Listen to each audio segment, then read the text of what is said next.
বিজয়া দশমীর উৎসব শেষ হতেই শোকের ছায়া পাথর প্রতিমা ব্লকের সুরেন্দ্রগঞ্জ এলাকায়।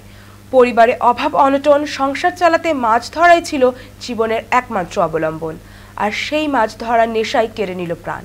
স্থানীয় সূত্রের খবর, বছর ৪৫-এর শঙ্কর হাতি দুপুরে জগদ্দল নদীতে মাছ ধরতে যান। জালে হঠাৎ জোরে টান পড়লে তিনি ভেবেছিলেন বড় মাছ উঠেছে।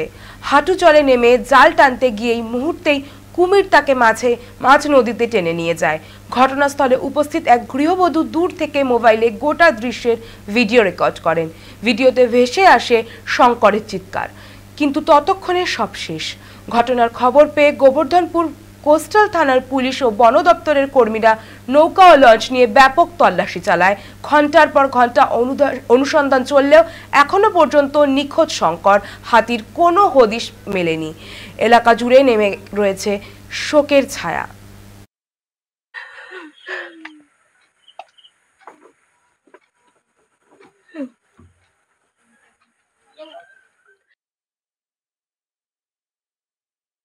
যখনই খবর পাই তখনই এসে যখন খোঁজাখুঁজি করি, কিন্তু ১৫-২০ জন মতন কিন্তু পাইনি। কুমিরটা আশেপাশে কিন্তু ঘুরে সেই জায়গায়, সেই মুহূর্তে পাইনি।